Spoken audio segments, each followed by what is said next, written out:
C'est parti, on rentre dans le vif du sujet, module 1, briser le mythe de l'homme, déconstruire les croyances limitantes sur ce qu'est être un homme. Et on en a un paquet de croyances limitantes sur ce qu'est être un homme et être une femme d'ailleurs aussi. Pour commencer, réponds à ces questions. Dis-moi, est-ce que parfois tu as l'impression de jouer un rôle pour être perçu plus comme un homme? Ou encore, est-ce que des fois tu te demandes si dans telle ou telle situation tu es assez masculin? Tu fais assez homme? Est-ce que tu te compares aux hommes cis, aux autres hommes trans? Parce qu'il ne s'agit pas que de se comparer aux hommes cis, hein. En tant que personne trans, en parcours de transition, on va souvent beaucoup se comparer au parcours des autres mecs trans. Est-ce que tu ressens une pression constante ou quasi constante par rapport au regard des autres? Si tu as répondu oui à au moins une de ces questions, c'est que tu as des croyances limitantes sur ce qu'est être un homme. Ça tombe bien, ce module il est là pour démonter tes croyances. Et je précise bien limitantes parce qu'on a des croyances parfois qui nous portent. L'idée d'une croyance limitante, c'est qu'elle te limite dans l'expression de toi-même. Alors qu'une croyance qui te porte, c'est une croyance qui va te pousser à plus t'ouvrir, plus t'épanouir. Il n'y a pas de jugement à faire sur telle ou telle croyance. C'est simplement, est-ce que cette croyance elle te porte ou est-ce qu'elle te dessert? Comment moi ça m'a aidé de déconstruire mes croyances dans mon propre parcours? J'ai commencé un énorme travail de déconstruction il y a une quinzaine d'années. Alors pas que sur ce qu'est être un homme ou une femme, sur plein de croyances que je pouvais avoir qui me limitaient dans ma vie. Et ce travail-là, ce travail de mise en lumière de ces croyances, c'est un peu la partie qui va être hyper important dans ta vie si tu veux avancer.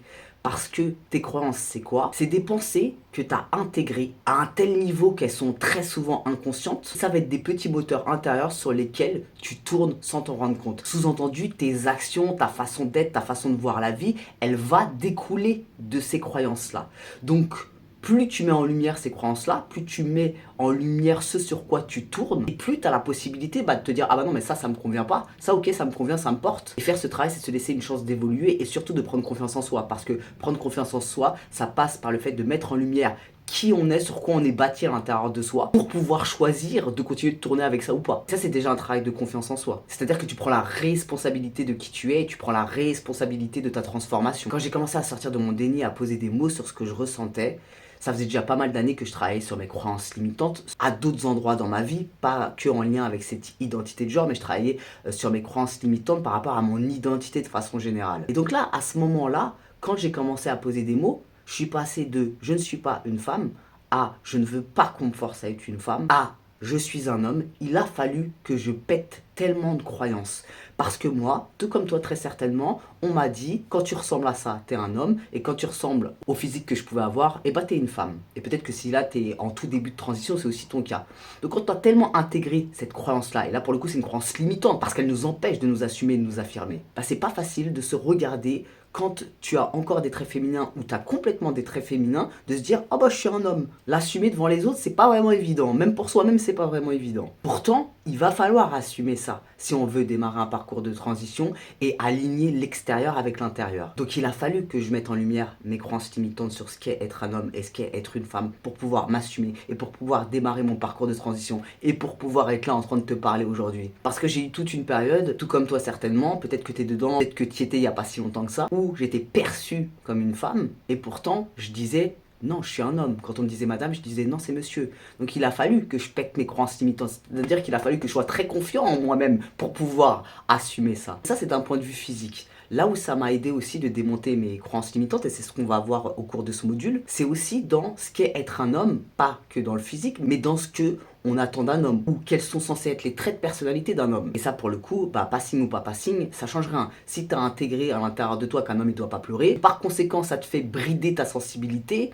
c'est une croyance qui te porte pas trop. Peut-être qu'il va falloir démonter cette croyance qu'un homme ça pleure pas. Alors là je te fais des gros clichés, hein, mais c'est pour que tu comprennes. En même temps, c'est des clichés, mais sur lesquels on tourne très souvent. La place de la femme, c'est à la cuisine, et la place de l'homme, c'est plutôt à l'extérieur en train de travailler. Si ça te sert, cette croyance, si c'est ok dans ta vie, pourquoi pas, tu vois, pas de problème. Et si cette croyance-là, elle te dessert, elle t'empêche d'exprimer ta créativité dans la cuisine, par exemple, parce que t'as intégré que c'était maman à la cuisine et papa à l'extérieur, bah c'est pas top. Peut-être qu'il faut remettre en cause cette croyance-là. Je le répète, le travail de mise en lumière de tes croyances, ce sur quoi tu tournes, il est capital pour pouvoir démonter ce qui ne te sert pas et pour pouvoir intégrer ce qui va te servir. Le but, ça va être de construire de nouvelles croyances positives qui te portent en fonction de qui tu es, encore une fois. Dans ce module, 4 petites sous-parties où on va aborder des points qui me semblent très importants pour briser le mythe de l'homme. Point numéro 1, les modèles irréalistes d'Hollywood ou aujourd'hui des réseaux sociaux. Évidemment que tout ce qu'on nous vend à la télé ou sur les réseaux, ça contribue à nourrir nos croyances. Ça contribue à nourrir ce que doit être un homme ou ce que ne doit pas être un homme. Si tu as grandi dans les années 90 comme moi, peut-être que tu as été élevé à la télé. Et à l'époque, à la télé, c'était plutôt le côté film hollywoodien où on nous vendait certains modèles d'hommes, certains modèles de femmes. Il n'y avait pas de remise en question possible là-dessus. Et quand on collait pas à ces modèles, ça pouvait être compliqué d'avoir confiance en soi-même. Aujourd'hui, c'est pire. C'est les réseaux sociaux, ça veut dire qu'il suffit juste d'allumer son portable, d'aller sur Instagram pour voir des pages et des pages de mecs trans ou de mecs cis qui sont plus beaux, plus forts, plus ci, plus ça que nous. Tout ça, c'est des modèles qu'on nous vend et qui, quand ils servent à nous inspirer et à nous porter plus haut, c'est bien. Sauf que le problème, c'est que la majorité du temps, on tombe dans quelque chose de très négatif qui va être de se comparer, de se sentir en dessous. Et au final, ça va pas du tout avoir l'effet de nous inspirer, de nous porter vers le haut, mais ça va plutôt avoir l'effet de nous tirer vers le bas, faire dégringoler toujours plus notre confiance en nous-mêmes. Donc peut-être qu'aujourd'hui, peu importe où t'en es, tu te compares à d'autres mecs trans. Un tel, il a plus de muscles que moi, un tel, il est plus beau, un tel, il est plus stylé, un tel, il a pas de hanche, un tel, il a plus de barbe. Oui, c'est vrai. Il y aura toujours quelqu'un qui aura plus quelque chose que toi. Il y aura toujours quelqu'un qui sera plus beau que toi. Il y aura toujours quelqu'un qui aura plus de barbe que toi. Il y aura toujours quelqu'un qui sera plus mature que toi, plus posé que toi, plus créatif que toi, plus charismatique que toi. Sauf que, il faudrait-il encore se comparer à ce qui est comparable? Les réseaux sociaux, c'est une vitrine. Attention, je suis pas en train de dire que les réseaux sociaux, c'est faux. Mais c'est souvent une infime partie de la réalité de la personne. Ça veut dire que même les mecs à qui tu te compares, que ce soit des acteurs hollywoodiens, que ce soit des chanteurs, que ce soit des mecs cis, trans sur les réseaux, ces personnes-là, elles vont te montrer une certaine image d'elles-mêmes. C'est pas la réalité de tout ce qu'elles vivent tout le temps. Alors oui, encore une fois, il y a des personnes qui rentrent très bien dans les critères de beauté de la société, mais la plupart des personnes à qui tu te compares, c'est des personnes qui elles-mêmes ne sont pas 100% satisfaites d'elles-mêmes à longueur de temps. C'est-à-dire que le mec que tu vois au sport musclé, il va te montrer certains reels. Encore une fois, l'idée n'est pas de te tromper, mais c'est simplement une vitrine pour peut-être son activité derrière ou peu importe pour quelle raison il le fait. En tout cas, c'est une petite partie de sa réalité. Ce mec-là, très souvent, il se réveille le matin, il n'est pas satisfait de son corps. Donc toi, tu te compares à 10% de la vie d'une personne. On est humain. Il y a des matins, on se réveille, on a la gueule dans le cul. Il y a des matins, on a un star sur la tête. Il y a des matins, on a bouffé une raclette la veille, on a un petit peu plus gras. Il y a des matins, on se sent pas bien dans nos fringues. Des matins, on se trouve moche. Tout ça, on s'en fout. Parce que, et tu l'as peut-être très certainement déjà expérimenté dans ta vie, tu as rencontré quelqu'un qui, tu vois, en fonction des critères de beauté de la société, n'a pas forcément... voilà, n'est pas forcément ce qu'on pourrait appeler quelqu'un de beau ou belle. Encore une fois, je précise, dans les critères très étriqués de beauté de la société. Mais pour autant, tu sais pas pourquoi cette personne-là, tu la trouves belle ou beau, parce qu'en fait, il dégage quelque chose, il y a un truc. La beauté, et c'est pas des mots de dire ça. On dit oui, la beauté, ça vient de l'intérieur. C'est pas tout à fait ça. La beauté, c'est plus que juste l'image figée. À l'inverse, tu as peut-être déjà rencontré des gens que tu trouves pas très attirants, pas forcément très beaux, mais alors qu'en fait, quand tu les regardes, tu te dis, mais putain, ils ont tous leurs traits, tout est parfait, tout va bien. Mais pourquoi je trouve pas beau ou belle cette personne? Peut-être parce que cette personne, elle dégage rien. Peut-être parce que cette personne, en tout cas, toi, elle te touche pas dans son entièreté. La beauté, c'est physique, mais c'est aussi comment tu habites ton corps. C'est très important. Plus tu as confiance dans ta façon d'habiter ton corps, et plus tu vas dégager quelque chose de beau. C'est ton style, c'est ce que tu penses de toi-même, c'est comment tu te présentes au monde. C'est pas que les traits physiques ou les traits même du corps, c'est comment tu habites ton corps. Bref, ce que j'essaye de te faire passer dans cette sous-partie et là où il y a une déconstruction totale à faire, c'est arrête de te comparer à des modèles irréalistes. Arrête de croire que ce que tu vois sur les réseaux, c'est la réalité. C'est une parcelle de la réalité. C'est souvent une parcelle qui est filtrée, qui est scénarisée, qui est retouchée. Il y a des angles, des lumières. Donc tu te compares à des images qui sont irréalistes. Toi aussi, si quelqu'un te prenait en charge et te mettait la lumière, l'angle, le filtre, le ci, le ça, d'un coup tu gagnerais 25 points de beauté. On s'en fout en fait. Ça peut être intéressant à certains niveaux. Il ne s'agit pas de rejeter la beauté. Là où je veux en venir, c'est est-ce que le fait de te comparer à des modèles irréalistes te sert ou te dessert? Et ce que j'essaye de te faire passer dans cette partie-là comme message, c'est que ce à quoi tu te compares, c'est pas la totalité de la réalité. C'est filtré, c'est scénarisé, c'est retouché, c'est des angles, c'est de la lumière. J'en viens naturellement à mon point numéro 2, le passing. Le passing, c'est quoi? Tu le sais, c'est quand on a le 6 passing, c'est quand on est perçu comme un homme par la société. Quand tu vas dehors, plus personne te dit madame, plus personne te mégenrerait, tout le monde te dit monsieur, on remet pas en question ton identité de genre. Malheureusement, il y a une pression énorme pour les mecs trans avec ce passing, parce que le passing, tu peux courir après toute ta vie. Je m'explique. Alors oui, quand tu viens de démarrer ta transition, très certainement que tu as des traits encore féminins, donc là, clairement, tu n'as pas le passing. Sauf que Et tous les jours, j'en ai en DM qui viennent me parler, des mecs trans qui ont le passing, qui pour autant continuent d'avoir l'impression qu'ils n'ont pas assez le passing. Pourquoi? Parce qu'ils n'ont pas assez de barbe, parce qu'ils n'ont pas les épaules assez carrées, parce qu'ils ont un peu trop de hanches par rapport à d'autres mecs, parce qu'ils sont petits, parce que sous cet angle-là, leur bout d'oreille fait trop féminin. Petite anecdote, il y a quelques mois de ça, j'avais un semi-passing, on va dire, et j'étais au barbier, et le mec, donc il était un peu derrière mon oreille, là, il me taillait les cheveux, et moi j'étais en stress, parce que j'arrêtais pas de réfléchir, et de me dire, attends, sur cet angle-là, là, quand il a cet angle, j'imaginais l'angle qu'il voyait au-dessus de mon oreille, et je me demandais si ça pouvait pas me trahir cette partie-là de mon corps, qu'il puisse se rendre compte que je suis un mec trans, et que ça puisse me poser des soucis.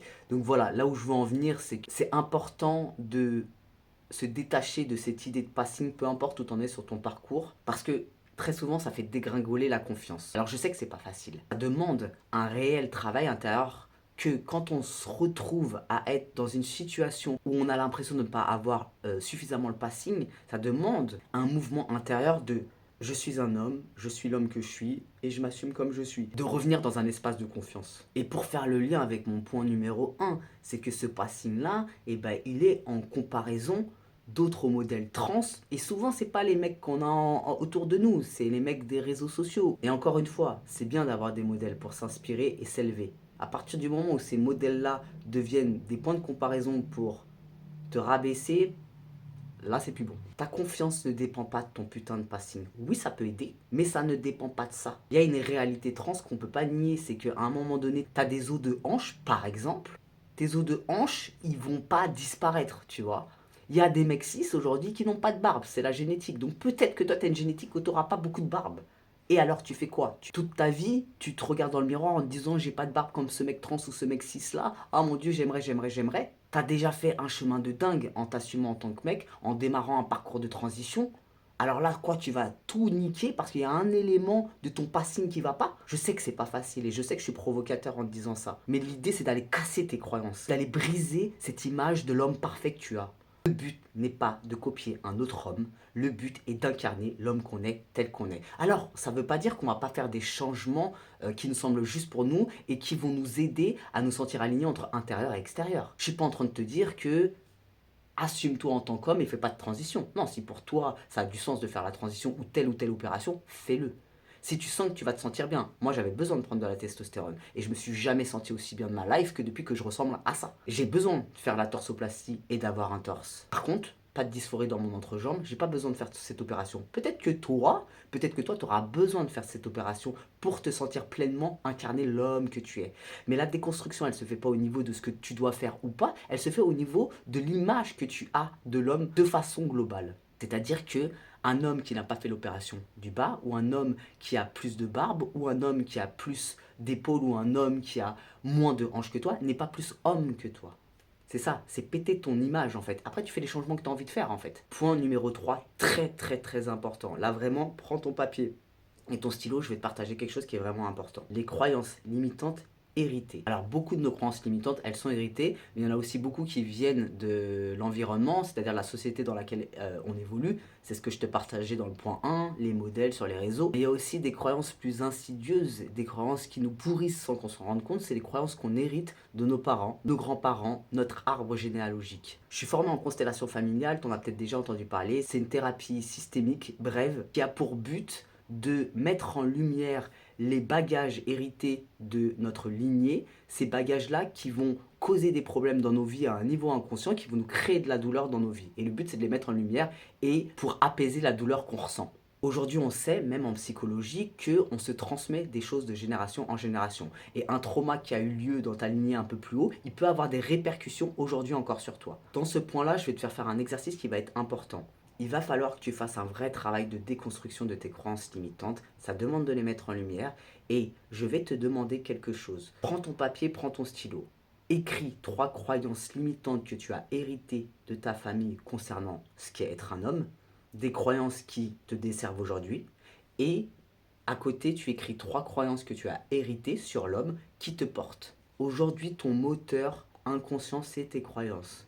Tu gagnes à les mettre en lumière et à choisir ce qui te sert et ce qui ne te sert pas. Mon exemple pour que tu comprennes un petit peu mieux. J'ai hérité un vrai homme, ça travaille et ça ramène de l'argent. Cette croyance-là, elle peut porter pour certains hommes. Pourquoi moi, dans mon histoire, elle m'a desservi? Bah, tout simplement parce que je suis un créatif, que comme beaucoup de créatifs, c'est difficile de rentrer dans un moule. Alors, ce que j'ai pas précisé, c'est que un homme travaille et rapporte de l'argent à la sueur de son front, en travaillant dur, hein. Élément très important dans la croyance limitante. Donc moi, je suis un créatif. C'est difficile pour un créatif de rentrer dans le moule, métro boulot dodo. C'est quelque chose qui, moi, me tue. J'ai beaucoup de difficultés avec l'organisation de travail telle qu'on la connaît dans la société aujourd'hui. J'ai du mal à travailler pour quelqu'un, j'ai du mal à avoir des horaires. C'est plus que j'ai du mal, c'est que c'est presque impossible pour moi, quoi. Ça m'a posé beaucoup de soucis dans ma vie. Bref, je suis un créatif, c'est pour ça que je suis sur les réseaux, j'adore créer du contenu, j'adore faire des vidéos, j'adore créer des choses juste pour me faire plaisir et dans le but, comme ce programme, d'aider et d'accompagner des mecs trans. Sauf que moi, à avoir intégré qu'un vrai homme, ça doit travailler à la sueur de son front, aller en entreprise et gagner beaucoup d'argent, forcément la situation que j'ai, bah, comme beaucoup de créatifs aussi qui tentent de vivre de leur passion, les finances, elles sont pas toujours au beau fixe, voire même on connaît des grosses périodes de précarité. T'imagines ce que moi ça me faisait ressentir par rapport à moi-même. J'avais l'impression d'être une grosse merde, j'avais l'impression d'être un sous-homme, parce que j'arrivais pas à travailler en entreprise, j'arrivais pas à gagner un salaire fixe, j'arrivais pas à être autonome à cet endroit-là dans ma vie. Il a fallu que je mette ça en lumière et il a fallu que je démonte cette croyance et que j'intègre une nouvelle croyance qui est: je peux vivre de ma créativité. Je peux gagner de l'argent en aidant les autres via des vidéos. Voilà. Exemple. Exemple pour que tu comprennes. Donc toi, je veux que tu fasses la même chose.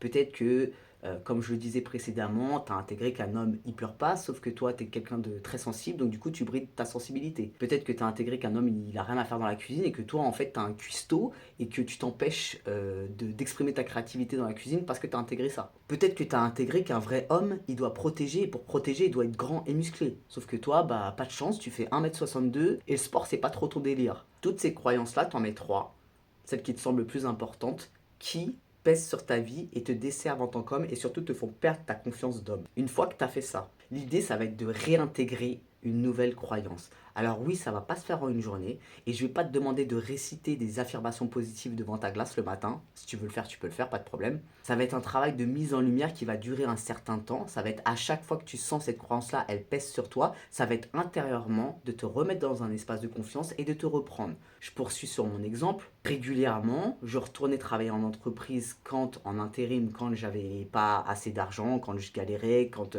ça fait 7 ans que je suis sur les réseaux et que je propose des programmes, etc. pour en vivre. Parfois ça fonctionnait un peu, parfois moins bien. Et il y a des périodes où j'étais obligé de retourner travailler. Et à chaque fois qu'il y avait un problème au travail et que du coup j'arrêtais, quoi, tout simplement, pour diverses raisons. Une embrouille, un truc qui se passe pas bien, j'arrive à tenir plusieurs mois et au bout d'un moment je suis en train de crever, juste j'ai l'impression d'être un zombie, donc je finis par arrêter. À chaque fois j'avais cette petite voix de la croyance limitante dans ma tête: t'es une merde Hunter, t'es un sous-homme, t'es même pas capable d'aller travailler. Hop, hop, hop, hop, hop, hop, hop, hop, hop, hop, hop. Je me remets dans un espace de confiance.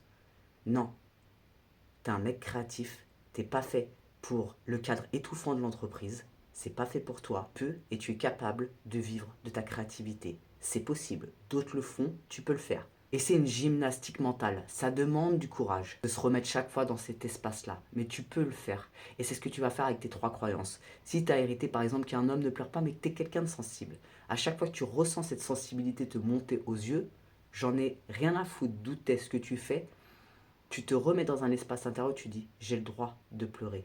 Un vrai homme, ça pleure. Parce qu'un vrai homme, ça a le courage de montrer ses émotions. Si t'es chez toi, tu t'autorises à pleurer. Peut-être qu'au début, t'arriveras pas tellement t'as bloqué. Mais juste de te faire ce switch intérieur. Un vrai homme, ça a le courage de montrer sa sensibilité.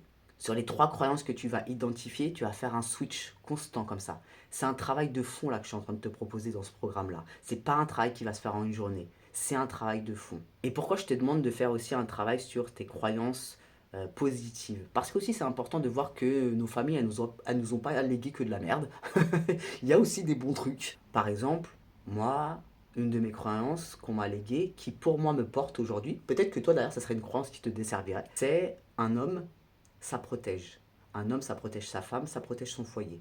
Et moi, je suis un protecteur né. Donc autant te dire que j'investis pleinement ce truc-là parce que c'est moi, parce que ça me résonne, parce que ça me porte, cette croyance aujourd'hui. Peut-être que toi c'est l'inverse, peut-être que toi, voilà, c'est pas dans ta vibe de protéger, enfin voilà, en fait on s'en fout de même poser ce terme-là, peut-être que ça te parle tout simplement pas, mais que toi on t'a transmis ça, et que du coup d'avoir ça en tête, et ben ça te fait te sentir mal, quoi, tout simplement. Donc les croyances c'est très intime, c'est-à-dire ce qui va être limitant pour une personne peut porter une autre personne. Donc je veux que tu écrives aussi 3 croyances qui sont positives pour toi et qui te portent. Ça peut être, on t'a transmis qu'un homme c'est quelqu'un d'honnête et que toi tu es quelqu'un de très honnête et que du plus possible, parce qu'on n'est jamais parfait, tu incarnes cette honnêteté d'homme.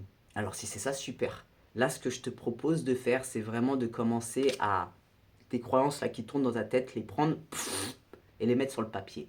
Déjà le fait de voir, ça te met une distance, ça te met un recul sur ton fonctionnement. Et cette distance-là permet déjà de faire un pas en avant.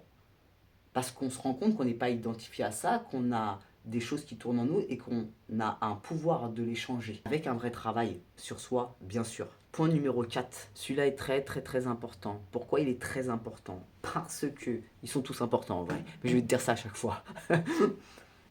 Aujourd'hui, j'entends très souvent « je suis né dans le mauvais corps ». Peut-être que c'est ce que tu ressens. Je ne remets pas en question ton ressenti. Ton ressenti, c'est le tien. Maintenant, ma question, c'est est-ce que ce ressenti-là, il te porte? Cette croyance-là. On est d'accord que tu es un homme. Tu es d'accord avec moi? Et on est d'accord que tu as le corps que tu as. Peut-être que ce corps-là, aujourd'hui, il a une vulve. Peut-être qu'il a encore des seins. Peut-être qu'il a un torse. Peut-être qu'il a des hanches. Peu importe, en fait. Tu es un homme et tu as ce corps-là. C'est donc pas un corps de femme. C'est ton corps à toi. C'est ton corps d'homme à toi. C'est capital de décorréler le corps de l'identité de genre. On est dans une société où les deux sont totalement mêlés. Et c'est ce qui cause beaucoup de problèmes. Et c'est ce qui cause tant de malheur pour les personnes trans. Et c'est l'origine de cette phrase « je suis né dans le mauvais corps ». Si on était dans une société qui nous apprenait que les hommes à vulve existent, tout comme les hommes à pénis, tout comme les hommes intersexes, tout comme les femmes à vulve existent, comme les femmes à pénis et les femmes intersexes. Si on nous apprenait ça dès le départ, tu n'aurais pas ce sentiment d'être dans le mauvais corps. Ça ne veut pas dire que tu ne ferais pas les changements qui te semblent juste pour toi pour aligner l'intérieur et l'extérieur. Mais comme une personne cis qui, par exemple, ferait un régime ou beaucoup de musculation pour modeler son corps, ou ferait une teinture de cheveux, ou s'épilerait, ou un mec qui reste faire des implants parce qu'il est chauve. Toutes ces transformations-là, ces personnes cis ne disent pas « je suis né dans le mauvais corps ». Elles ont juste un corps, il y a des choses avec lesquelles elles ne se sentent pas à l'aise et elles vont faire des modifications pour. Bah toi c'est exactement pareil, tu ne dirais pas « je suis dans le mauvais corps ». Tu dirais « je suis un homme à vulve », c'est une réalité. Et après, peut-être que tu ferais telle ou telle opération parce que toi, tu préférerais te voir avec un torse. Tout comme une femme irait faire énormément de musculation pour sculpter son corps, parce qu'elle se sentirait mieux comme ça. Mais c'est pas parce que de base elle serait dans le mauvais corps. Tout comme un homme qui serait chauve et irait faire des implants, c'est pas parce qu'il est dans le mauvais corps, juste il est pas ok avec ce truc-là, il va faire des implants. Bah toi, t'aurais ce corps-là et tu fais les changements qui te semblent juste pour toi. Le corps que t'as, c'est pas un corps de femme, c'est ton corps. T'es un homme, c'est ton corps d'homme. Je m'en fous que tu l'aimes ou que tu l'aimes pas. Je m'en fous que tu fasses de la dysphorie dessus ou pas. Je m'en fous, je m'en fous. Ce corps-là, c'est le tien. Tu fais les modifications que tu veux dessus. Je m'en fous. Mais ce corps-là n'est pas un corps de femme. C'est ton corps. La dysphorie, c'est quoi? C'est la douleur qu'on ressent face à ce sentiment intérieur que notre identité de genre ne colle pas avec la façon dont on est perçu et qu'on se perçoit. Mais la façon dont on se perçoit, c'est souvent un regard intériorisé de la famille, de la société. Donc bien sûr que quand tu es en crise de dysphorie, d'un coup tu regardes tes hanches, tu as l'impression d'avoir des hanches de femme, parce qu'on nous a dit qu'une femme a des hanches comme ça, et qu'un homme a un bassin étroit, et que peut-être tu vas te comparer dans la rue à d'autres hommes. Ok, quand t'es en crise, t'es en crise. Rappelle-toi à ce moment-là que ça n'est pas la réalité. Tu as le corps que tu as, c'est ton corps, c'est le tien. Tu fais les modifs que tu veux dessus, mais c'est ton corps d'homme, pas un corps de femme. Je vais te laisser là-dessus, c'est un module qui est très dense. Fais vraiment les exercices que je t'ai demandé sur les croyances. Si tu as besoin, tu le sais, tu peux venir me parler sur Instagram, je vais répondre. Prends le temps de digérer là tout ce qui a été dit. Tu sais, ce programme, tu peux le faire vraiment à ton rythme. Tu n'es pas obligé de tout engouffrer, parce que comme dans tout travail intérieur, il y a la partie où on intègre des choses, il y a la partie où on met en lumière, la partie où on fait des exercices, et il y a la partie intégration. Et ça, c'est souvent un temps, voilà, plus ou moins long, dans lequel on va intégrer tout ce qui a été dit, tout ce qui a été fait, tout ce qui a été mis en lumière. Donc laisse-toi du temps. Si tu as besoin de temps entre chaque module, ok. Si tu as besoin de regarder tous les modules et après d'y revenir à ton rythme, fais-le. Prends le temps d'intégrer. Encore une fois, ce programme-là, c'est le point de départ de la construction de ta confiance en tant qu'homme. Donc le point de départ, ça va mettre un certain temps, mais on y est. On se retrouve dans le module 2.